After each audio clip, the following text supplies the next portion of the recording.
요번 질문은요, 초등학교 2학년 남자, 아이를 두신 해바라기님의 질문입니다. 외동 아들인데요. 방을 정리를 같이 해도 다음날은 발 디딜 곳이 없을 정도로 엉망이 된다고 합니다. 이 아이가 가는 곳마다 안방, 거실, 차 안, 욕실 가보면 장난감, 보던 책, 과자 봉지에 아들이 뭐 했는지 흔적이 다 남아 있다고 하네요. 집안의 모든 것을 아들이 가지고 나와서 거실에서 늘어놓고 혼자 놀곤 합니다. 육아서에서 보니 창의력에 도움이 된다. 정리 잘해야 공부 잘하는 아이가 된다. 서로 다른 주장을 받습니다. 어릴 때부터 정리 안 한 습관이 되어가지고인지 타고난 유전자인지 궁금합니다. 놀고 나서 매일 정리 잘하는 아들이 되었으면 합니다. 하셨습니다.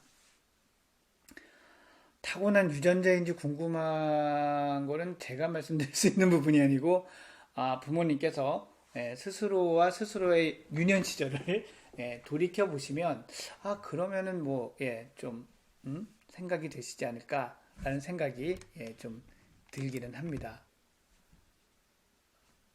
창의성이 키워지는 아이가 이렇게 어지르고 놀고 막 이렇게 하면 창의성에 도움이 된다. 저는 맞다고 생각합니다. 이 연구 결과들을 보면 이 집안 환경이 정리정돈이 너무 잘 돼 있는 아이들이 창의성이 떨어진다라는 게 분명히 있거든요. 네, 정리정돈을 잘해야 공부 잘하는 아이가 된다. 정리정돈을 잘한다는 건 이제 조직적으로 체계적으로 정리나 정돈을 할 수 있다는 뜻이거든요. 그런 아이들은 분명히 그걸 공부에 활용하기만 한다면 공부를 잘하는 아이가 될 수 있습니다. 근데 현실을 이렇게 보면은 우리나라의 부모님들은 청소를 지시를 해요. 이건 저기다 놓고, 이건 여기다 놓고, 빨리 방 깨끗이 해. 깨끗한 거에만 초점을 맞추거든요. 사실 깨끗한 게 중요한 게 아니라 체계적으로 잘 정리가 되어 있는 게 더 중요해요. 이곳에 가방이 왜 있어야 되는지, 이 책은 왜 여기에 올라와 있어야 되는지, 이런 것들이 일단 먼저 중요하거든요. 그래서 저는 이렇게 말씀드리고 싶습니다. 방을 같이 정리한다고 하셨어요. 좋습니다. 근데 이걸 꾸준히 가능하면 이틀에 한 번 정도씩 계속 같이 정리를 해주세요. 근데 같이 정리를 할 때 엄마가 막 앉아가지고 막 주섬주섬 모아서 여기다 꽂고 너도 그거 저기다 갖다 놔 막 이렇게 하는 정리는 별로예요. 차라리 엄마는 아이랑 계속 이야기를 하는 겁니다. 이건 어디다 두면 좋겠니? 왜 그렇게 생각해? 그래? 그러면 정리하는 거 같이. 그럼 너도 그거 하고 해서 줘. 여기다 놓고. 그럼 이건 어디다 놓으면 좋을까? 그렇게 해서 시간이 더 걸리겠죠. 막 후다닥 후다닥 후다닥.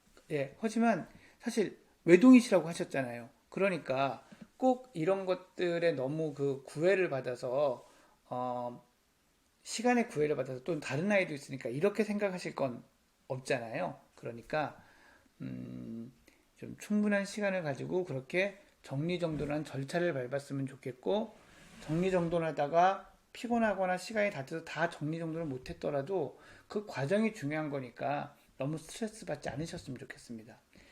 그리고 이렇게 훈련을 해야 뭔가 이렇게 정리정돈하고 이렇게 조직적으로 생각하는구나 이런 것들을 알 수 있거든요. 그래서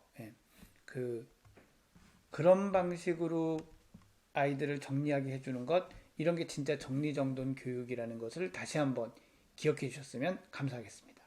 다음 질문을 한번 또 보도록 하겠습니다.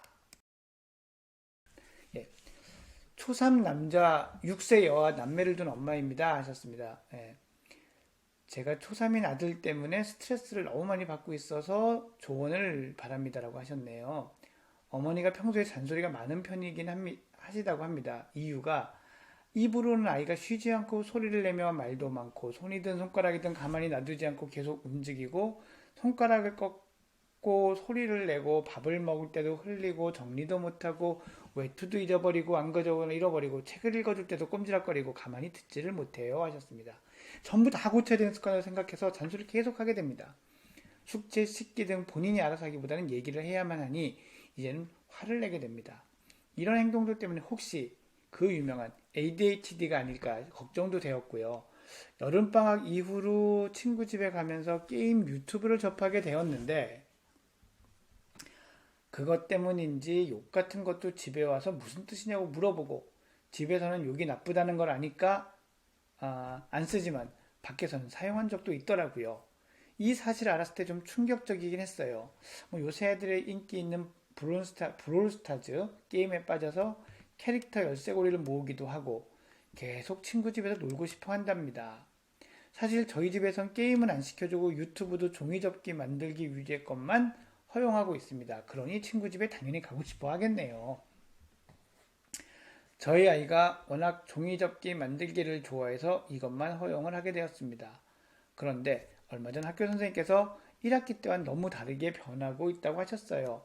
엉덩이를 자주 떼고 장난도 치긴 했지만 자기 할 일은 열심히 다 끝냈고 창의적인 점이 있는 것 같아서 그렇게 보셨는데 2학기부터는 장난도 심해지고 산만하고 대충대충 창의적인 사고가 전혀 없고 다른 아이가 똑같아 별 기대가 없었다고 하시더라고요. 오호, 1학기 때의 모습이 너무 그리우시다고. 예. 선생님과 제가 똑같이 느끼고 있던 부분입니다. 친하게 지내고 있는 친구들의 영향으로 게임 유튜브를 접하게 된 것도 영향이 있을 것 같고 행동과 습관에 있어서 잔소리로 화를 내고 있는 엄마의 영향도 많이 있을 거라고 생각이 됩니다.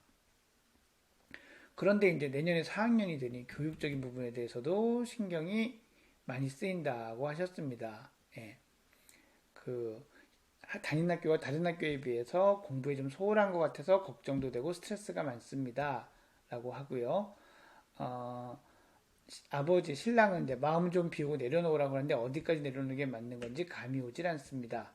아이가 미술에는 관심이 많고 종이접기를 좋아해서 유튜브를 본다고 말씀하셨습니다. 아이와의 관계가 좋다고 생각하는데 자신이 점점 없어지고 제가 화내는 일이 많아서 그런 것 같습니다.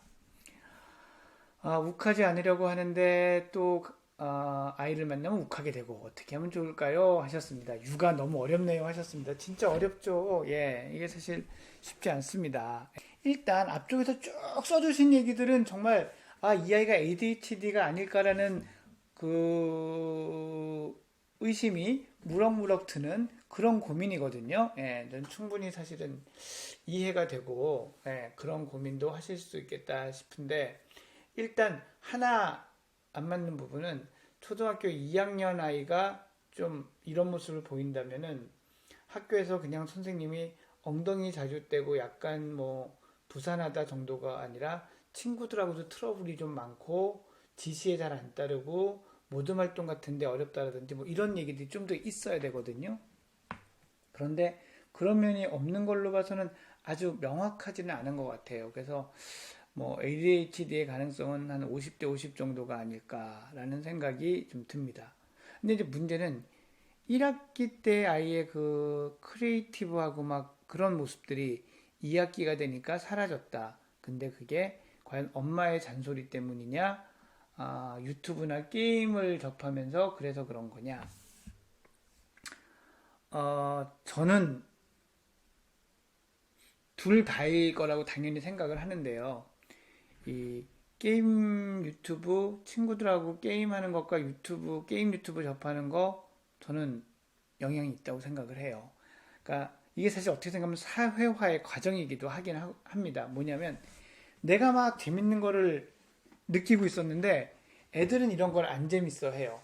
근데 아이들하고 게임 얘기를 하고 막 유튜브에서 본 얘기를 하니까 막 말도 통하고 이렇습니다. 그러면 아이들은 훨씬 그런 쪽으로 확 쏠리게 되죠. 그러면 그런 게임이나 유튜브에서 주는 자극과 그런 생각의 틀대로 흘러가게 되죠. 그러면 이제 이전에 이 아이만의 독창성 이런 부분들이 이제 덜 보이게 되는 면이 있을 수 있습니다. 그래서 학교 선생님의 그런 아쉬워하는 부분은 10분 이해가 가기는 합니다.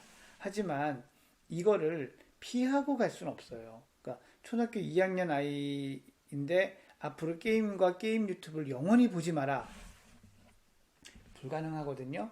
그러니까 오히려 지금 이렇게 하지만 아직은 게임과 게임 유튜브의 영향이 거기에 몰입된 게 심하지 않을 때 그때는 이런 것들을 이기고도 좋아할 수 있는 다른 것들을 발굴하고 찾아주는 노력이 필요하다고 생각합니다.